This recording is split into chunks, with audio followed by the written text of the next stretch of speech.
ਗੁਰਚਰਨਾਂ ਦੇ ਵਿੱਚ ਜੁੜ ਕਰਕੇ ਜੋ ਸ਼ਬਦ ਵਿਚਾਰ ਹਰ ਰੋਜ਼ ਗੁਰੂ ਬਾਬੇ ਦੇ ਘਰ ਵਿੱਚ ਸਾਂਝ ਪਾਉਂਦੇ ਆ। ਆਓ ਜਿੱਥੋਂ ਤੱਕ ਆਵਾਜ਼ ਪਹੁੰਚਦੀ ਹੈ, ਸਮੇਂ ਨੂੰ ਸੰਭਾਲਦਿਆਂ ਹੋਇਆਂ, ਰਸਨਾ ਨੂੰ ਪਵਿੱਤਰ ਕਰਦਿਆਂ ਇੱਕੋ ਆਵਾਜ਼ ਦੇ ਵਿੱਚ ਸਾਰਿਆਂ ਨੇ ਬੋਲਣਾ ਹੈ, ਸਤਨਾਮ ਸ੍ਰੀ ਸਤਨਾਮ ਸ੍ਰੀ ਵਾਹਿਗੁਰੂ ਜੀ ਕਾ ਖਾਲਸਾ, ਵਾਹਿਗੁਰੂ ਜੀ ਕੀ ਫਤਿਹ। ਚੱਲਦੇ ਹੋਏ ਪ੍ਰਕਰਨ ਦੇ ਮੁਤਾਬਕ ਅੱਜ ਬਾਬਾ ਕਬੀਰ ਸਾਹਿਬ ਦੇ ਚੱਲਦੀ ਹੋਈ ਸ਼ਲੋਕਾਂ ਦੀ ਲੜੀ ਦੇ ਵਿੱਚੋਂ ਜੋ ਲੜੀਵਾਰ ਸ਼ਲੋਕ ਗੁਰੂ ਪਿਤਾ ਤੋਂ ਪ੍ਰਾਪਤ ਹੋਇਆ ਹੈ, ਉਸ ਸ਼ਲੋਕ ਦੇ ਵਿਚਾਰ ਪ੍ਰਾਰੰਭ ਕਰਨ ਲੱਗੇ ਹਾਂ। ਪਿਛਲੇ ਸ਼ਬਦ ਦੇ ਵਿੱਚ ਮਨੁੱਖ ਦੇ ਜੀਵਨ ਦੀ ਹੰਗਤਾ, ਹਉਮੈ, ਮੈਂ ਦੀ ਭਾਵ ਦੀ ਬਾਤ ਕੀਤੀ ਕਿ ਜਦੋਂ ਕਿਸੇ ਮਨੁੱਖ ਦੀਆਂ ਅੱਖਾਂ ਦੇ ਉੱਪਰ, ਜਦੋਂ ਕਿਸੇ ਮਨੁੱਖ ਦੀ ਸੁਰਤ ਦੀ ਨਜ਼ਰ ਦੇ ਉੱਪਰ ਹਉਮੈ ਦਾ, ਮੈਂ ਦਾ ਪਰਦਾ ਪੈ ਜਾਂਦਾ ਹੈ, ਤਾਂ ਜੋ ਇਹ ਕਾਇਨਾਤ ਉਸ ਪਰਮਾਤਮਾ ਨੇ ਸਿਰਜੀ ਹੈ, ਜੋ ਕੁਝ ਉਸਨੇ ਬਣਾਇਆ ਹੈ, ਤੇ ਇਸ ਵਿੱਚ ਜੋ ਅੰਮ੍ਰਿਤ ਰੂਪੀ ਆਪ ਹੋ ਕੇ ਉਹ ਵਿਚਰ ਰਿਹਾ ਹੈ, ਉਹ ਦਿਖਾਈ ਦੇਣੋਂ ਹਟ ਜਾਂਦਾ ਹੈ। ਤਾਂ ਅੱਜ ਦੇ ਇਸ ਪਾਵਨ ਸ਼ਬਦ ਦੇ ਵਿੱਚ ਬਾਬਾ ਕਬੀਰ ਸਾਹਿਬ ਕਹਿੰਦੇ ਨੇ ਕਿ ਮਨੁੱਖ ਦੇ ਜੀਵਨ ਦੇ ਵਿੱਚ ਅੰਮ੍ਰਿਤ ਨੱਕੋ ਨੱਕ ਭਰਿਆ ਹੋਇਆ ਹੈ, ਬਸ਼ਰਤ ਕਿ ਉਸ ਅੰਮ੍ਰਿਤ ਨੂੰ ਕੋਈ ਵਿਵੇਕ ਮਤ ਵਾਲਾ, ਕੋਈ ਕਿਸੇ ਦੀ ਸੁਰਤ ਜਾਗ ਪਵੇ, ਸ਼ਬਦ ਦੇ ਨਾਲ ਜੁੜ ਜਾਵੇ ਤੇ ਉਸ ਨੂੰ ਕੱਢ ਕੇ ਪੀ ਲਵੇ। ਨਹੀਂ ਤਾਂ ਅੰਦਰ ਵਾਲੇ ਇਸ ਅੰਮ੍ਰਿਤ ਦੇ ਖੂਟੇ ਨੂੰ, ਅੰਦਰ ਵਾਲੇ ਅੰਮ੍ਰਿਤ ਦੇ ਇਸ ਭੰਡਾਰ ਨੂੰ ਛੱਡ ਕੇ ਮਨੁੱਖ ਬਾਹਰੋਂ ਸੁੱਖ ਸਹੂਲਤਾਂ ਲੱਭਣ ਦਾ ਯਤਨ ਕਰਦਾ ਰਹਿੰਦਾ ਹੈ ਤੇ ਸਾਰੀ ਉਮਰ ਇਸੇ ਵਿੱਚ ਹੀ ਖਪਦਾ ਰਹਿੰਦਾ ਹੈ। ਤਾਂ ਇਸ ਪਾਵਨ ਸ਼ਬਦ ਦੇ ਵਿੱਚ ਬਾਬਾ ਕਬੀਰ ਸਾਹਿਬ ਕਹਿੰਦੇ ਨੇ, ਪਾਲ ਸਮੂਹਾਂ ਸਰਵਰ ਭਰਾ। ਪਾਲ ਦਾ ਅਰਥ ਇੱਥੇ ਅਸੀਂ ਕਰਾਂਗੇ ਕਿਨਾਰਾ, ਕੰਢਾ। ਉਹ ਕਹਿੰਦੇ ਜਿਵੇਂ ਕੋਈ ਸਰੋਵਰ ਹੈਗਾ, ਕਿਨਾਰੇ ਤੱਕ ਭਰਿਆ ਹੁੰਦਾ ਹੈ, ਪਰ ਕਹਿਣ ਲੱਗੇ ਕਿਨਾਰੇ ਤੱਕ ਭਰੇ ਹੋਏ ਸਰੋਵਰ ਦੇ ਵਿੱਚੋਂ ਸਮੂਹਾਂ ਮੂੰਹ ਤੱਕ ਭਰਿਆ ਹੋਣਾ। ਉਹ ਕਹਿੰਦੇ ਪਾਲ ਸਮੂਹਾਂ ਸਰਵਰ ਭਰਾ, ਪੀ ਨਾ ਸਕੇ ਕੋਈ ਨੀਰ। ਉਸ ਪਰਮਾਤਮਾ ਨੇ ਇਸ ਕਾਇਨਾਤ ਦੇ ਵਿੱਚ ਅੰਮ੍ਰਿਤ ਆਪਣੀ ਹੋਂਦ ਇਸ ਤਰ੍ਹਾਂ ਜਿਹੜਾ ਹੈਗਾ ਕਾਇਮ ਰੱਖੀ ਹੈ, ਜਿਵੇਂ ਕਿਸੇ ਸਰੋਵਰ ਦੇ ਵਿੱਚ ਪਾਣੀ ਸਿਰੋਂ ਸਰ ਨੱਕੋ ਨੱਕ ਭਰਿਆ ਹੋਵੇ। ਹਰ ਇੱਕ ਥਾਂ ਦੇ ਉੱਤੇ ਉਹ ਮੌਜੂਦ ਹੈ, ਕੋਈ ਐਸੀ ਥਾਂ ਨਹੀਂ ਜਿੱਥੇ ਉਹ ਵਾਹਿਗੁਰੂ ਦਿਖਾਈ, ਜਿੱਥੇ ਉਹ ਵਾਹਿਗੁਰੂ ਵਿਰਾਜਮਾਨ ਨਹੀਂ। ਉਹ ਜੀਵਨ ਰੂਪ ਦੇ ਵਿੱਚ ਹਰ ਇੱਕ ਥਾਂ 'ਤੇ ਰੁਮਕ ਰਿਹਾ ਹੈ, ਹਵਾ ਬਣ ਕੇ ਉਹ ਵਗ ਰਿਹਾ ਹੈ, ਸੂਰਜ ਬਣ ਕੇ ਕਿਤੇ ਧੁੱਪ ਦੇ ਰਿਹਾ ਹੈ, ਪਾਣੀ ਬਣ ਕੇ ਕਿਤੇ ਸਾਡੀ ਪਿਆਸ ਬੁਝਾ ਰਿਹਾ ਹੈ, ਕਿਤੇ ਧਰਤੀ ਦੇ ਰੂਪ ਦੇ ਵਿੱਚ ਸਾਨੂੰ ਉਪਜ ਦੇ ਰਿਹਾ ਹੈ। ਕਹਿਣ ਦਾ ਭਾਵ ਜਿੰਨੇ ਵੀ ਇਹ ਸੰਸਾਰ 'ਤੇ ਜੁੱਝ ਦਿਖਾਈ ਦਿੰਦੇ ਨੇ, ਇਹ ਸਾਰੇ ਦੇ ਸਾਰੇ ਉਸ ਪਰਮਾਤਮਾ ਦੀ ਹੋਂਦ ਦਾ ਪ੍ਰਤੀਕ ਹਨ। ਅਤੇ ਇਸ ਕਾਇਨਾਤ ਦੇ ਵਿੱਚ ਉਹ ਵਾਹਿਗੁਰੂ ਨੱਕੋ ਨੱਕ ਭਰਿਆ ਹੋਇਆ ਹੈ। ਕਿਤੇ ਵੀ ਕੋਈ ਐਸੀ ਥਾਂ ਨਹੀਂ ਜਿੱਥੇ ਉਹ ਵਾਹਿਗੁਰੂ ਨਾ ਹੋਵੇ। ਧੰਨ ਗੁਰੂ ਗ੍ਰੰਥ ਸਾਹਿਬ ਦੀ ਬਾਣੀ ਨੇ ਆਪ ਕਹਿ ਦਿੱਤਾ, ਸਤਿਗੁਰੂ ਨੇ, ਕਿ ਬੇਸ਼ੁਮਾਰ ਅਥਾਹ ਅਗਨਤ ਅਤੁੱਲੇ। ਮਨੁੱਖ ਦੀ ਪਹੁੰਚ ਤੋਂ ਪਰੇ, ਜਿਹਦਾ ਕੋਈ ਸ਼ੁਮਾਰ ਨਹੀਂ, ਜਿਹਦਾ ਕੋਈ ਥਾਂ ਨਹੀਂ, ਪਰਲਾ ਕਿਨਾਰਾ ਨਹੀਂ, ਅਗਣਤ, ਜਿਹਨੂੰ ਗਿਣਤੀਆਂ ਵਿੱਚ ਨਹੀਂ ਲਿਆਂਦਾ ਜਾ ਸਕਦਾ ਅਤੇ ਜਿਸ ਨੂੰ ਸੰਸਾਰਕ ਮਾਪਦੰਡਾਂ ਦੇ ਨਾਲ ਤੋਲਿਆ ਨਹੀਂ ਜਾ ਸਕਦਾ, ਇੰਨਾ ਵੱਡਾ ਹੈ। ਪਰ ਬਾਬਾ ਕਬੀਰ ਸਾਹਿਬ ਕਹਿੰਦੇ ਨੇ ਮਨੁੱਖ ਉਸ ਅੰਮ੍ਰਿਤ ਪਰਮਾਤਮਾ ਨੂੰ ਪ੍ਰਾਪਤ ਕਰਨ ਵਿੱਚ ਅਸਮਰੱਥ ਹੈ।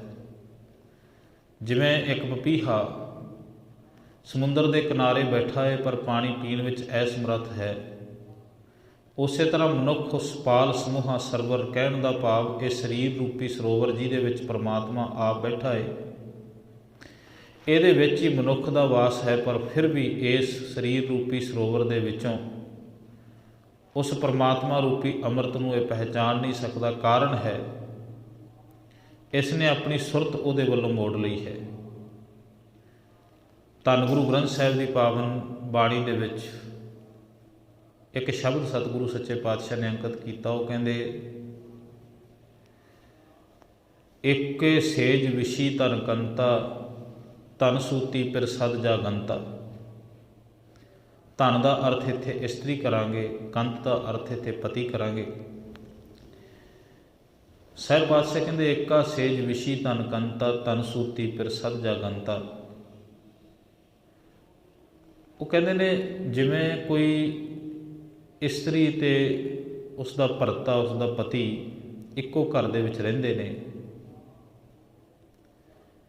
ਪਤੀ ਸੰਸਾਰਕ ਕਾਰੋਬਾਰ ਵਿੱਚ ਰੁੱਝਿਆ ਹੋਇਆ ਹੈ, ਸਖਤ ਮਿਹਨਤ ਕਰਦਾ ਹੈ ਅਤੇ ਆਪਣੀ ਇਸਤਰੀ, ਆਪਣੀ ਪਤਨੀ ਦੇ ਸਾਰੇ ਸ਼ੌਂਕ, ਸਾਰੀਆਂ ਲੋੜਾਂ ਉਸ ਦੀਆਂ ਪੂਰੀਆਂ ਕਰਦਾ ਹੈ ਅਤੇ ਉਸ ਨੂੰ ਅਥਾਹ ਦਾ ਉਹ ਪ੍ਰੇਮ ਕਰਦਾ ਹੈ, ਅਥਾਹ ਦਾ ਉਸ ਦਾ ਸਤਿਕਾਰ ਅਤੇ ਅਦਬ ਕਰਦਾ ਹੈ। ਪਤਨੀ ਉਹਨਾਂ ਸਹੂਲਤਾਂ ਨੂੰ ਮਾਣਦੀ ਹੈ, ਉਸ ਦੁਆਰਾ ਲਿਆਂਦੇ ਗਏ ਵਸਤਰ ਵੀ ਪਹਿਨਦੀ ਹੈ, ਉਸ ਦੁਆਰਾ ਲਿਆਂਦੇ ਗਏ ਮਹਿੰਗੇ ਪਕਵਾਨਾਂ ਦੀ ਵੀ ਵਰਤੋਂ ਕਰਦੀ ਹੈ। ਉਸ ਦੁਆਰਾ ਜੋ ਸਹੂਲਤਾਂ ਘਰ ਵਿੱਚ ਨੇ ਉਹ ਸਾਰੀਆਂ ਆਲ ਓਵਰ ਦਾ ਫੈਸਿਲਿਟੀਜ਼ ਜਿਹੜੀਆਂ ਹੈਗੀਆਂ ਉਹਨਾਂ ਦੀ ਵਰਤੋਂ ਵੀ ਕਰਦੀ ਹੈ। ਪਰ ਉਸ ਦੇ ਕੀਤੇ ਹੋਏ ਉਪਕਾਰਾਂ ਨੂੰ ਉਹ ਜਾਣਦੀ ਨਹੀਂ। ਕਾਰਨ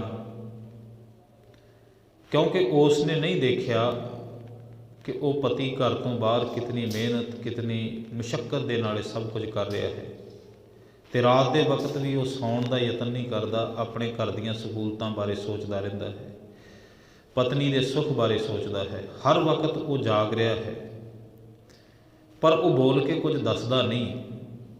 ਬੋਲ ਕੇ ਨਾ ਦੱਸਣ ਦੇ ਕਾਰਨ ਪਤਨੀ ਨੂੰ ਉਸ ਦੀ ਮੁਸ਼ੱਕਤ, ਉਸ ਦੀ ਮਿਹਨਤ ਦਾ ਅਹਿਸਾਸ ਨਹੀਂ ਹੈ, ਕਿਉਂਕਿ ਉਹ ਸਹੂਲਤਾਂ ਨੂੰ ਤਾਂ ਵਰਤਦੀ ਹੈ, ਪਰ ਸਹੂਲਤਾਂ ਪੈਦਾ ਕਰਨ ਵਾਲੇ ਨੂੰ ਉਹਨੇ ਉਹ ਜਿਹੜਾ ਹੈਗਾ ਸਤਿਕਾਰ, ਅਦਬ ਨਾ ਦਿੱਤਾ। ਸਹੂਲਤਾਂ ਵਰਤਦੀ ਰਹੀ ਅਤੇ ਇੱਕ ਗਫਲਤ ਦੀ ਨੀਂਦ ਵਿੱਚ ਸੌਂ ਗਈ, ਗਾਫਲ ਹੋ ਗਈ। ਅਤੇ ਉਹ ਕਹਿੰਦੇ ਨੇ ਅਖੀਰ ਨੂੰ ਅਕਿਰਤ ਘਣਤਾ ਦੇ ਵੱਲ ਤੁਰ ਪਈ, ਪਤੀ ਦੀਆਂ ਸਹੂਲਤਾਂ ਦਾ ਗਲਤ ਇਸਤੇਮਾਲ ਕਰਨਾ ਸ਼ੁਰੂ ਕਰ ਦਿੱਤਾ। ਗਲਤ ਇਸਤੇਮਾਲ ਕਰਦਿਆਂ ਉਹ ਸਹੂਲਤਾਂ ਹੀ ਉਹਦੇ ਜੀਵਨ ਦੀਆਂ ਅਨੇਕਾਂ ਬਿਮਾਰੀਆਂ ਦੇ ਰੂਪ ਵਿੱਚ ਆ ਖੜੀਆਂ ਅਤੇ ਉਸ ਨੇ ਸਾਰੀ ਉਮਰ ਤੱਕ ਆਪਣੇ ਸਹੁੰ ਦਾ, ਆਪਣੇ ਕੰਤ ਦਾ ਅਦਬ ਸਤਿਕਾਰ ਨਾ ਕਰ ਸਕੀ। ਉਸੇ ਤਰ੍ਹਾਂ ਉਹ ਕਹਿੰਦੇ ਨੇ ਇਹ ਮਨੁੱਖੀ ਜੀਵਨ ਹੈ। ਪਰਮਾਤਮਾ ਸਾਡੇ ਕੋਲ ਬੈਠਾ ਹੈ, ਇੱਕੋ ਸੇਜ ਦੇ ਉੱਤੇ, ਏਕਾ ਸੇਜ ਵਿਸ਼ੀ ਤਨ ਕੰਤਾ। ਸੇਜ ਹੈ ਆ ਸਰੀਰ, ਅਤੇ ਇਸ ਸਰੀਰ ਦੀ ਸੇਜ ਦੇ ਉੱਤੇ ਇੱਕ ਥਾਂ 'ਤੇ ਸਾਡੀ ਸੁਰਤ, ਸਾਡੀ ਚੇਤਨਤਾ ਬੈਠੀ ਹੈ ਅਤੇ ਇੱਕ ਪਾਸੇ ਪਰਮਾਤਮਾ ਹੈ। ਸਾਡੀ ਜਿਹੜੀ ਚੇਤਨਤਾ ਹੈ, ਸਾਡੀ ਆਤਮਾ ਪਤਨੀ ਹੈ ਅਤੇ ਪਰਮਾਤਮਾ ਪਤੀ ਹੈ। ਜਨਮ ਤੋਂ ਲੈ ਕੇ ਉਹ ਪਰਮਾਤਮਾ ਇਸ ਕਾਇਨਾਤ ਨੂੰ ਸਿਰਜਣ ਦੇ ਮੁਸ਼ੱਕਤ ਵਿੱਚ ਲੱਗਿਆ ਹੋਇਆ ਹਰ ਵਕਤ, ਕਿਉਂਕਿ ਗੁਰੂ ਗ੍ਰੰਥ ਸਾਹਿਬ ਦੀ ਬਾਣੀ ਨੇ ਕਿਹਾ, ਸਾਹਿਬ ਕਹਿੰਦੇ ਨੇ ਕਰਤਾ ਹੈ, ਕਰਤਾ ਪੁਰਖ, ਹਰ ਇੱਕ ਚੀਜ਼ ਦਾ ਕਾਰਨ, ਹਰ ਇੱਕ ਚੀਜ਼ ਨੂੰ ਬਣਾਉਣ ਵਾਲਾ, ਰੀਜਨਾਈਜੇਸ਼ਨ ਦਾ ਕ੍ਰੀਏਟਰ, ਹਰ ਇੱਕ ਚੀਜ਼ ਦੇ ਕਾਰਨੀਕਰਨ ਦਾ ਜਨਮਦਾਤਾ। ਕੋਈ ਵੀ ਚੀਜ਼ ਪੈਦਾ ਹੁੰਦੀ ਅਤੇ ਉਹਦੇ ਕਾਰਨ ਨੂੰ ਪਹਿਲਾਂ ਪੈਦਾ ਕਰਦਾ ਹੈਗਾ। ਤਾਂ ਉਹ ਕਹਿੰਦੇ ਗੁਰੂ ਗ੍ਰੰਥ ਸਾਹਿਬ ਦੀ ਬਾਣੀ ਨੇ ਆਪ ਫਰਮਾਨ ਕੀਤੋਂ ਨੇ ਕਿ ਕਾਰਨ ਕਰਨ ਕਰੀਮ, ਕਿਰਪਾ ਤਾਰ ਰਹੀਮ, ਹਰ ਇੱਕ ਚੀਜ਼ ਨੂੰ ਬਣਾ ਰਿਹਾ ਹੈ। ਅਤੇ ਇਹ ਆਤਮਾ ਪਤਨੀ ਜਿਹੜੀ ਹੈਗੀ, ਆਤਮਾ ਜਿਹੜੀ ਤਨ ਹੈ, ਇਹ ਉਸ ਦੀਆਂ ਦਿੱਤੀਆਂ ਸਹੂਲਤਾਂ ਨੂੰ ਮਾਣ ਰਹੀ ਹੈ। ਉਸ ਦੀਆਂ ਸਹੂਲਤਾਂ ਨੂੰ ਤਾਂ ਮਾਣ ਰਹੀ ਹੈ, ਪਰ ਉਸ ਦੀ ਮੁਸ਼ੱਕਤ ਨੂੰ ਨਹੀਂ ਸਮਝ ਰਹੀ ਕਿ ਉਹ ਕਿੰਨੀ ਮੁਸ਼ੱਕਤ ਕਰਦਾ ਹੈ। ਕਿਤੇ ਸਮਝਣ ਦਾ ਯਤਨ ਕਰਿਓ। ਅਸੀਂ ਕਹਿੰਦੇ ਹਾਂ ਵੀ ਅਸੀਂ ਸਾਧਨ ਬਣਾ ਲਏ ਨੇ, ਇੱਕ ਥਾਂ ਤੋਂ ਦੂਜੀ ਥਾਂ 'ਤੇ ਤੁਰ ਕੇ ਜਾਂਦੇ ਹਾਂ ਅਤੇ ਸਾਧਨਾਂ ਦੀ ਵਰਤੋਂ ਕਰਦੇ ਹਾਂ, ਤੁਰਦੇ ਹਾਂ, ਪੈਰਾਂ ਦੀ ਵਰਤੋਂ ਕਰਦੇ ਹਾਂ। ਪਰ ਪਰਮਾਤਮਾ ਨੇ ਹਰ ਇੱਕ ਚੀਜ਼ ਨੂੰ ਚਾਲੇ ਲਾਇਆ ਹੋਇਆ ਅਤੇ ਮਨੁੱਖ ਤੱਕ ਆਪਣੇ ਆਪ ਪਹੁੰਚ ਰਹੀ ਹੈ। ਤੁਸੀਂ ਐਂ ਦੇਖੋ, ਸਭ ਤੋਂ ਵੱਧ ਲੋੜ ਪੈਂਦੀ ਹੈ ਹਵਾ ਦੀ ਸਾਨੂੰ, ਮਨੁੱਖ ਨੂੰ, ਅਤੇ ਪਰਮਾਤਮਾ ਨੇ ਹਵਾ ਇੰਨੀ ਅਵੇਲੇਬਲ ਕੀਤੀ ਹੈ, ਇੰਨੀ ਜ਼ਿਆਦਾ ਉਪਲਬਧ ਕਰ ਦਿੱਤੀ ਕਿ ਹਵਾ ਤੱਕ ਸਾਨੂੰ ਤੁਰ ਕੇ ਨਹੀਂ ਜਾਣਾ ਪੈਂਦਾ। ਰੁੱਖ ਹਵਾ ਛੱਡਦਾ ਹੈ ਅਤੇ ਕੁਦਰਤ ਨੇ ਹਵਾ ਸਾਡੇ ਸਾਹਾਂ ਤੱਕ ਪਹੁੰਚਾ ਦਿੱਤੀ, ਤੁਰਨ ਦੀ ਲੋੜ ਨਹੀਂ। ਉਹ ਹਵਾ ਬਣ ਕੇ ਮੁਸ਼ੱਕਤ ਕਰ ਰਿਹਾ, ਸਾਡੇ ਅੰਦਰ ਆਪ ਜਾ ਰਿਹਾ ਸਾਹ ਬਣ ਕੇ। ਫਿਰ ਮੈਂ ਕਈ ਵਾਰ ਸੋਚਦਾ ਹੁੰਦਾ ਕਿ ਜੇਕਰ ਕਿਤੇ ਇਹ ਧਰਤੀ ਦੇ ਵਿੱਚ ਪਾਣੀ ਇਕੱਲੇ ਸਮੁੰਦਰਾਂ ਦੇ ਵਿੱਚ ਹੁੰਦਾ ਤੇ ਇੱਥੇ ਜਿਨ੍ਹਾਂ ਦੇ ਕੋਲ ਕੋਈ 4 ਛਿੱਲੜ ਸਨ, ਕੇਵਲ ਉਹੀ ਉਸ ਪਾਣੀ ਨੂੰ ਪੀ ਸਕਦੇ ਤੇ ਦੂਜੇ ਪਾਣੀ ਤੋਂ ਬਿਨਾਂ ਪਿਆਸੇ ਹੀ ਮਰ ਜਾਂਦੇ। ਪਰ ਪਰਮਾਤਮਾ ਨੇ ਕੀ ਕੀਤਾ? ਪਰਮਾਤਮਾ ਨੇ ਉਸ ਪਾਣੀ ਨੂੰ ਵੀ ਮੁਸ਼ੱਕਤ ਦੇ ਨਾਲ ਮਨੁੱਖ ਦੇ ਘਰ ਤੱਕ ਪਹੁੰਚਾਇਆ। ਕਿਵੇਂ ਪਹੁੰਚਾਇਆ? ਸਮੁੰਦਰਾਂ ਦੇ ਵਿੱਚ ਪਿਆ ਹੋਇਆ ਬੇਸ਼ੁਮਾਰ ਅਥਾਹ ਪਾਣੀ, ਉਸ ਨੂੰ ਕਿਤੇ ਸੂਰਜ ਦੀ ਧੁੱਪ ਬਣ ਕੇ ਉਹਨੇ ਬੱਦਲਾਂ ਦੇ ਰੂਪ ਦੇ ਵਿੱਚ ਅਸਮਾਨ ਦੇ ਵਿੱਚ ਪਹੁੰਚਾਇਆ ਤੇ ਉਹਨਾਂ ਬੱਦਲਾਂ ਨੂੰ ਫਿਰ ਹਵਾ ਦੇ ਸਹਾਰੇ ਦੇ ਨਾਲ ਜਿਨ੍ਹਾਂ ਥਾਵਾਂ 'ਤੇ ਪਾਣੀ ਨਹੀਂ ਸੀ ਉਹਨਾਂ ਥਾਵਾਂ 'ਤੇ ਲੈ ਕੇ ਗਿਆ। ਫਿਰ ਉਹ ਪਾਣੀ ਧਰਤੀ ਦੇ ਉੱਤੇ ਵਰ ਕੇ ਫਿਰ ਉਹ ਪਾਣੀ ਨਵਾਣ ਵੱਲ ਨੂੰ ਤੁਰਿਆ, ਦਰਿਆ ਵਹਿ ਤੁਰੇ ਤੇ ਉਹ ਦਰਿਆ ਮਨੁੱਖਾਂ ਦੇ ਘਰਾਂ ਤੱਕ ਪਹੁੰਚ ਗਏ।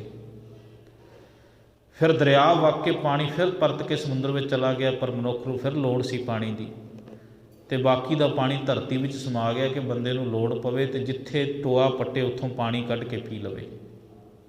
ਆਪ ਪਾਣੀ ਤੁਰ ਕੇ ਬੰਦੇ ਦੇ ਘਰਾਂ ਤੱਕ ਆਇਆ।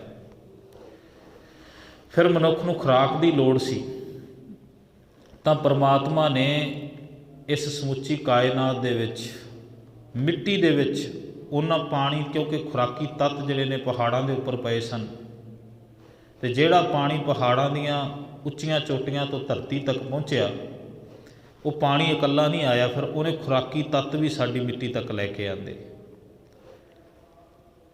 ਮਨੁੱਖ ਨੂੰ ਖਾਣ ਵਾਸਤੇ ਫਲਾਂ ਦੀ ਲੋੜ ਸੀ, ਮੇਵਿਆਂ ਦੀ ਲੋੜ ਸੀ, ਤੇ ਉਸ ਹਵਾ ਤੇ ਪਾਣੀ ਨੇ ਫਿਰ ਬੀਜ ਵੀ ਲੈ ਕੇ ਆਂਦੇ ਇੱਕ ਥਾਂ ਤੋਂ ਦੂਜੀ ਥਾਂ 'ਤੇ। ਜਿਹੜੀਆਂ ਫਸਲਾਂ ਅਸੀਂ ਬੀਜਦੇ ਹਾਂ ਅੱਜ ਅਸੀਂ ਇੱਕ ਥਾਂ ਤੋਂ ਦੂਜੀ ਥਾਂ 'ਤੇ ਸਾਧਨਾਂ ਰਾਹੀਂ ਪਹੁੰਚਾਉਂਦੇ ਹਾਂ, ਪਰ ਕੋਈ ਸਮਾਂ ਸੀਗਾ ਇਹ ਹਵਾ ਰਾਹੀਂ ਇੱਕ ਥਾਂ ਤੋਂ ਦੂਜੀ ਥਾਂ 'ਤੇ ਪਹੁੰਚੇ, ਪਾਣੀ ਰਾਹੀਂ ਪਹੁੰਚੇ ਬੀਜ, ਫਿਰ ਇਹ ਧਰਤੀ ਵਿੱਚ ਉਪਜੇ, ਸਾਰੀ ਧਰਤੀ 'ਤੇ ਖਿੰਡ ਗਏ। ਕਹਿਣ ਦਾ ਭਾਵ ਵਾਹਿਗੁਰੂ ਨੇ ਇੰਨਾ ਵੱਡਾ ਪ੍ਰਬੰਧ ਕੀਤਾ ਕਿ ਹਰ ਇੱਕ ਚੀਜ਼ ਮਨੁੱਖ ਦੇ ਜਨਮ ਤੋਂ ਪਹਿਲਾਂ ਉਹਦੇ ਚਫੇਰੇ ਦੇ ਵਿੱਚ ਪਰ ਜਿਹੜੀ ਹੈਗੀ ਉਪਲਬਧ ਕਰਵਾ ਦਿੱਤੀ। ਪਰ ਮਨੁੱਖ ਦੀ ਆਤਮਾ ਦੇ ਉੱਤੇ ਮੈਂ ਦਾ, ਹੰਗਤਾ ਦਾ, ਹਉਮੈ ਦਾ ਪਰਦਾ ਪੈ ਗਿਆ ਤੇ ਇਹ ਗਫਲਤ ਵਿੱਚ ਸੌਂ ਗਈ ਤੇ ਉਸ ਜਾਗਦੇ ਹੋਏ ਪਤੀ ਦੀ ਮਿਹਨਤ ਮੁਸ਼ੱਕਤ ਦੀ ਕਦਰ ਨਹੀਂ ਕੀਤੀ। ਏਕਾ ਸੇਜ ਵਿਸ਼ੀ ਧਨ ਕੰਤਾ, ਧਨ ਸੂਤੀ ਫਿਰ ਸਦ ਜਾਗੰਤਾ। ਵਾਹਿਗੁਰੂ ਨੇ ਦਿਨ ਰਾਤ ਇਹਦੇ ਵਾਸਤੇ ਸਭ ਕੁਝ ਪ੍ਰਬੰਧ ਕੀਤਾ, ਪਰ ਜੋ ਕੁਝ ਇਹਦੇ ਵਾਸਤੇ ਇਹਨੂੰ ਸਹੂਲਤਾਂ ਮਿਲਦੀਆਂ ਰਹੀਆਂ ਇਸ ਜੀਵਨ ਨੂੰ, ਇਹਨੇ ਸਹੂਲਤਾਂ ਦੇਣ ਵਾਲਾ ਉਹ ਕਰਨ ਵਾਲਾ ਕਰਤਾ, ਉਸ ਦਾ ਸ਼ੁਕਰਾਨਾ ਕਰਨ ਦੀ ਬਜਾਏ ਇਹਨਾਂ ਸਹੂਲਤਾਂ ਦੇ ਉੱਤੇ ਦਾਅਵੇ ਕਰਨੇ ਸ਼ੁਰੂ ਕਰ ਦਿੱਤੇ, ਤੇ ਉਹ ਸਹੂਲਤਾਂ ਦੇ ਉੱਤੇ ਕੀਤੇ ਹੋਏ ਦਾਅਵੇ ਹੀ ਇਹਦੇ ਅੰਦਰ ਦੀ ਜਿਹੜੀ ਹੈਗੀ ਹੈ ਉਹ ਅੰਦਰ ਨੂੰ ਸਾੜਨਾ ਸ਼ੁਰੂ ਕਰ ਦਿੱਤਾ। ਮਨੁੱਖ ਦੀ ਕਿਤੇ ਤੁਸੀਂ ਅਵਸਥਾ ਦੇਖਿਆ ਜੇ, ਜੋ ਕੁਝ ਪਤੀ ਦੀ ਮਿਹਨਤ ਮੁਸ਼ੱਕਤ ਦੇ ਨਾਲ ਇਸਤਰੀ ਗਹਿਣੇ ਪਹਿਨਦੀ ਹੈ, ਉਹ ਸੋਹਣੇ ਵਸਤਰ ਪਹਿਨਦੀ ਹੈ, ਜਾਂ ਪਿਤਾ ਦੀ ਮਿਹਨਤ ਮੁਸ਼ੱਕਤ ਦੇ ਨਾਲ ਬੱਚੇ ਜਿਹੜੇ ਗਹਿਣੇ ਪਹਿਨਦੇ ਨੇ, ਸਭ ਤੋਂ ਵੱਡਾ ਹੱਕ ਉਹਦੇ 'ਤੇ ਪਿਤਾ ਜਾਂ ਦੇਣ ਵਾਲੇ ਦਾ ਹੈ, ਤੇ ਉਸ ਦਾ ਧੰਨਵਾਦ ਸ਼ੁਕਰਾਨਾ ਕਰਨਾ ਚਾਹੀਦਾ। ਪਰ ਜੋ ਪਦਾਰਥ ਮਿਲ ਜਾਂਦੇ ਨੇ, ਉਹਨਾਂ ਮਿਲੇ ਹੋਏ ਪਦਾਰਥਾਂ ਨੂੰ ਮਨੁੱਖ ਦੇਣ ਵਾਲੇ ਦਾ ਸ਼ੁਕਰਾਨਾ ਕਰਨ ਦੀ ਬਜਾਏ ਉਹਨਾਂ ਪਦਾਰਥਾਂ ਦਾ ਹੰਕਾਰ ਕਰਨ ਲੱਗ ਜਾਂਦਾ ਹੈ, ਦੂਜਿਆਂ ਦੇ ਨਾਲ ਉਹਦੀ ਕੰਪੈਰੀਟਿਵ ਐਨਾਲਿਸਿਸ ਕਰਨ ਲੱਗ ਜਾਂਦਾ, ਤੁਲਨਾ ਕਰਨ ਲੱਗ ਜਾਂਦਾ ਹੈਗਾ। ਤਾਂ ਜਦੋਂ ਤੁਲਨਾ ਦੇ ਵਿੱਚ ਕਿਤੇ ਉਹ ਚੀਜ਼ਾਂ ਜਿਹੜੀਆਂ ਨੇ ਉਹ ਕਿਤੇ ਦੂਜੇ ਨਾਲੋਂ ਛੋਟੀਆਂ ਪੈ ਜਾਂਦੀਆਂ ਨੇ, ਤੇ ਫਿਰ ਬੰਦਾ ਅੰਦਰੋਂ ਸੜਦਾ ਹੈ, ਇਹਦੇ ਕੋਲ ਆਹ ਹੈ, ਮੇਰੇ ਕੋਲ ਇਹ ਨਹੀਂ ਹੈ। ਆ ਤੁਸੀਂ ਕਿਤੇ ਹੁਣ ਦਾ ਸਮਾਂ ਦੇਖ ਲਓ, ਬੱਚੇ ਨੇ ਸਾਡੇ ਘਰਾਂ ਦੇ ਵਿੱਚ, ਅਸੀਂ ਜਿਹੜਾ ਹੈਗਾ ਮੈਨੀ ਡਿਵਾਈਸ ਜਿਹੜਾ ਹੈਗਾ ਡਿਵਾਈਸਿਸ ਆਫ ਜਿਹੜਾ ਅਸੀਂ ਕਮਿਊਨੀਕੇਸ਼ਨ ਦੇ ਲਿਆ ਕੇ ਰੱਖੇ ਨੇ, ਕਿੰਨੀਆਂ ਚੀਜ਼ਾਂ ਨੇ ਜਿਹੜੀਆਂ ਅਸੀਂ ਅੱਜ ਨੈਟਵਰਕਿੰਗ ਦੀਆਂ ਜਿਹੜੀਆਂ ਘਰਾਂ ਵਿੱਚ ਬੱਚਿਆਂ ਨੂੰ ਲਿਆ ਕੇ ਦਿੱਤੀਆਂ ਨੇ। ਤਾਂ ਹਰ ਇੱਕ ਚੀਜ਼ ਦਾ ਜਿਵੇਂ ਕੀਮਤ ਹੈ, ਉਹ ਕੀਮਤ ਦੇ ਹਿਸਾਬ ਨਾਲ ਪ੍ਰੋਸੈਸਰ ਉਹਦਾ ਮਿਲਦਾ ਹੈ, ਪਰ ਉਹੀ ਚੀਜ਼ਾਂ ਅਸੀਂ ਆਪਣੇ ਬੱਚਿਆਂ ਨੂੰ ਲਿਆ ਕੇ ਦੇ ਸਕਦੇ ਹਾਂ ਜਿੰਨੀ ਵਸਤੂ ਅਸੀਂ ਖਰੀਦਣ ਵਾਸਤੇ ਜਿਹੜਾ ਹੈਗਾ ਕੈਪੇਬਿਲਿਟੀ ਸਾਡੀ ਹੈਗੀ ਹੈ, ਸਮਰੱਥਾ ਹੈਗੀ। ਤਾਂ ਪਿਤਾ ਆਪਣੀ ਸਮਰੱਥਾ ਮੁਤਾਬਕ ਬੱਚੇ ਨੂੰ ਕੁਝ ਦਿੰਦਾ ਹੈ, ਜਾਂ ਬੱਚੇ ਦੀ ਸਮਰੱਥਾ ਮੁਤਾਬਕ ਪਿਤਾ ਕੁਝ ਲੈ ਕੇ ਦਿੰਦਾ ਹੈ। ਤਾਂ ਬੱਚੇ ਨੂੰ ਕਈ ਵਾਰ ਪਦਾਰਥ ਵਰਤਣ ਦਾ ਸ਼ੌਂਕ ਹੁੰਦਾ, ਉਹਨੂੰ ਪਿਤਾ ਦੀ ਸਥਿਤੀ ਦਾ ਪਤਾ ਨਹੀਂ, ਤੇ ਉਹਨੂੰ ਆਪਣੀ ਸਥਿਤੀ ਦਾ ਕਈ ਵਾਰੀ ਪਤਾ ਨਹੀਂ ਹੁੰਦਾ। ਤਾਂ ਉਸ ਸਥਿਤੀ ਦਾ ਪਤਾ ਨਾ ਹੋਣ ਕਰਕੇ ਕਈ ਵਾਰੀ ਬੱਚਾ ਹਰ ਇੱਕ ਚੀਜ਼ ਪ੍ਰਾਪਤ ਕਰਕੇ ਵੀ ਇਤਰਾਜ਼ ਕਰਦਾ ਹੈ। ਜਿਸ ਤਰ੍ਹਾਂ ਕੋਈ ਬੱਚਾ ਹੈਗਾ, ਉਹਦੀ ਉਮਰ 5 ਸਾਲ ਹੋਵੇ, ਉਦਾਹਰਣ ਹੈ, 5 ਸਾਲ ਦਾ ਬੱਚਾ ਉਹਨੇ ਕਿਸੇ 10 ਸਾਲ ਦੇ ਬੱਚੇ ਨੂੰ ਦੇਖਿਆ, ਉਹਦੇ ਕੋਲ ਕੋਈ ਸੋਹਣਾ ਸਾਈਕਲ ਹੈ ਅਤੇ ਉਹਨੇ ਆਪਣੇ ਪਿਤਾ ਦੇ ਨਾਲ ਜਿੱਦ ਕਰਨੀ ਸ਼ੁਰੂ ਕਰ ਦਿੱਤੀ ਵੀ ਮੈਨੂੰ ਉਸ ਤਰ੍ਹਾਂ ਦਾ ਸਾਈਕਲ ਲੈ ਕੇ ਦਿਓ, ਉਸ ਤਰ੍ਹਾਂ ਦਾ ਜਿਹੜਾ ਮੈਂ ਵੀ ਉਹਦੇ ਵਾਂਗੂ ਸੜਕਾਂ ਦੇ ਉੱਤੇ ਭਜਾਉਣਾ ਚਾਹੁੰਦਾ ਹਾਂ। ਹੁਣ ਪਿਤਾ ਗਿਆ ਸ਼ਹਿਰ ਦੇ ਵਿੱਚ, ਉਹਨੇ ਜਾ ਕੇ ਦੁਕਾਨਦਾਰ ਨੂੰ ਕਿਹਾ ਆਪਣੀ ਕਿਰਤ ਕਮਾਈ ਦੇ ਵਿੱਚੋਂ ਕਿ ਮੈਂ ਆਪਣੇ ਬੱਚੇ ਨੂੰ ਸਾਈਕਲ ਲੈ ਕੇ ਦੇਣਾ ਚਾਹੁੰਦਾ। ਦੁਕਾਨਦਾਰ ਨੇ ਪੁੱਛਿਆ ਬੱਚੇ ਦੀ ਸਥਿਤੀ ਕੀ ਹੈ?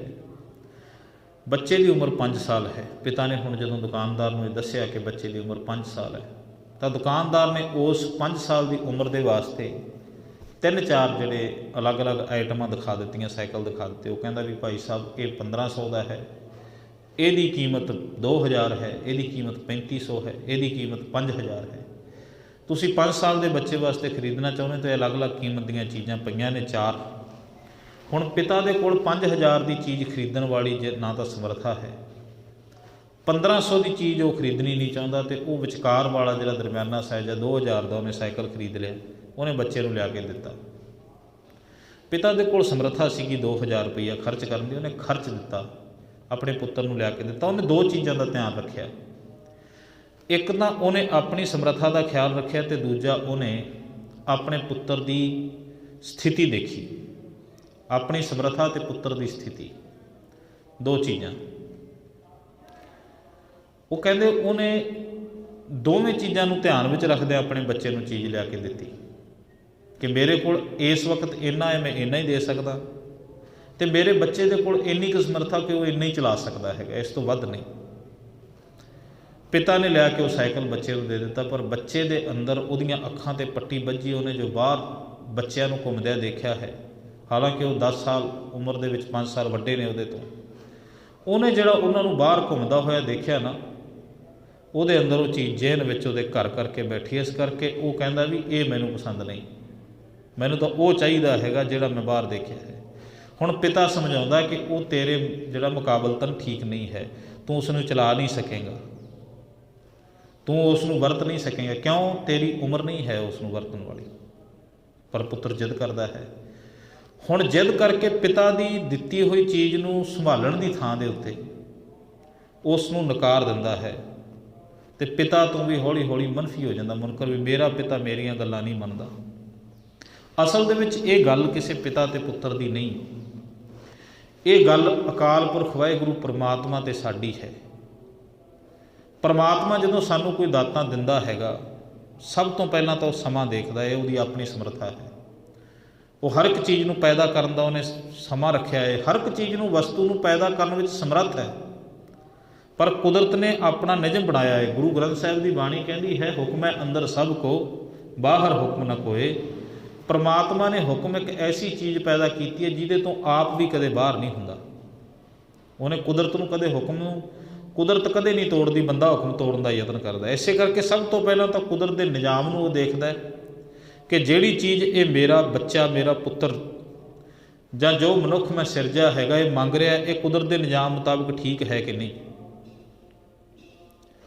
ਜੇ ਤਾਂ ਠੀਕ ਹੈ ਤਾਂ ਇਸ ਚੀਜ਼ ਨੂੰ ਜਿਹੜਾ ਹੈਗਾ, ਦੂਜਾ ਜਿਹੜੀ ਚੀਜ਼ ਇਹ ਮੰਗ ਰਿਹਾ ਹੈ ਉਹਦੇ ਸਮਰੱਥ ਹੈ ਕਿ ਨਹੀਂ।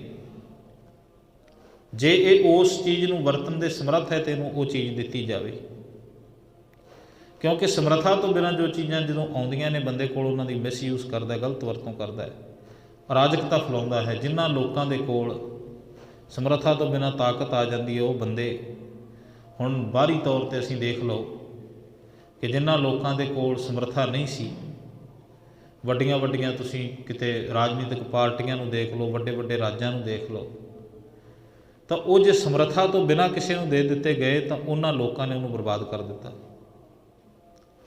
ਬੜੀ ਵੱਡੀ ਸਮੱਸਿਆ ਆ ਜਾਂਦੀ ਹੈ। ਮੈਂ ਪਿਛਲੇ ਦਿਨਾਂ ਦੇ ਵਿੱਚ ਕੋਰੀਆ ਦਾ ਇੱਕ ਪੜ੍ਹ ਰਿਹਾ ਸੀ, ਹਿਸਟਰੀ ਕਿਉਂ ਪ੍ਰੈਜੈਂਟਲੀ ਰੀਸੈਂਟਲੀ ਉਹਨਾਂ ਦੀਆਂ ਜਿਹੜੀਆਂ ਨਿਊਜ਼ ਆ ਰਹੀਆਂ ਨੇ, ਤਾਂ ਉਹਨਾਂ ਦੇ ਜਿਹੜੇ ਮੇਨ ਜਿਹੜਾ ਬੰਦਾ ਡਿਕਟੇਟਰ ਹੈ ਉੱਥੋਂ ਦਾ, ਉਹ ਕਾਫੀ ਜਿਹੜਾ ਹੈਗਾ ਉਹਦੇ 'ਤੇ ਕਸ਼ਟ ਆਇਆ ਸਰੀਰਕ ਰੂਪ ਦੇ ਵਿੱਚ, ਅਤੇ ਸ਼ਾਇਦ ਉਹਦੀ ਮੈਨੂੰ ਲੱਗਦਾ ਡੈਥ ਵੀ ਹੋ ਗਈ। ਉਹਨਾਂ ਨੇ ਗੁਪਤ ਰੱਖਿਆ ਹੈ ਸਾਰਾ ਕੁਝ। ਤਾਂ ਉਹਦੇ ਵਿੱਚ ਉਹਨਾਂ ਨੇ ਹੁਣ ਬੜੀ ਵੱਡੀ ਸਮੱਸਿਆ ਉਹਨਾਂ ਨੂੰ ਇਹ ਆ ਰਹੀ ਵੀ ਕੋਈ ਬੰਦਾ ਉਹਦੇ ਵਰਗਾ ਓਨਾ ਹੀ ਸਮਰੱਥ ਉਹਦੀ ਥਾਂ 'ਤੇ ਬੈਠ ਸਕੇ ਤਾਂ ਫਿਰ ਕਿਤੇ ਜਾ ਕੇ ਉਹ ਦੇਸ਼ ਚੱਲੇਗਾ। ਉਸੇ ਤਰ੍ਹਾਂ ਗੁਰੂ ਸਾਹਿਬ ਨੇ, ਗੁਰੂ ਨਾਨਕ ਸਾਹਿਬ ਪਾਤਸ਼ਾਹ ਨੇ ਦੇਖੋ ਕੀ ਕੀਤਾ। ਸਤਿਗੁਰੂ ਸੱਚੇ ਪਾਤਸ਼ਾਹ ਦੇ ਦੋ ਪੁੱਤਰ ਵੀ ਨੇ, ਪਰ ਗੁਰੂ ਸਾਹਿਬ ਨੇ ਆਪ ਪਰਖਿਆ ਕਿ ਜਿਹੜੀ ਗੁਰਤਾ ਗੱਦੀ ਹੈ, ਜਿਹੜਾ ਸ਼ਬਦ ਦਾ ਸਿਧਾਂਤ ਹੈ, ਜਿਹੜਾ ਸਿੱਖਾਂ ਨੂੰ ਦੇਣਾ ਹੈ, ਇਹ ਦੇਣ ਤੋਂ ਪਹਿਲਾਂ ਉਹ ਪੁਰਖ ਨੂੰ ਪਰਖਿਆ ਜਾਵੇ ਜਿਹੜਾ ਇਸ ਨੂੰ ਸੰਭਾਲਣ ਦੇ ਲਾਇਕ ਹੈ।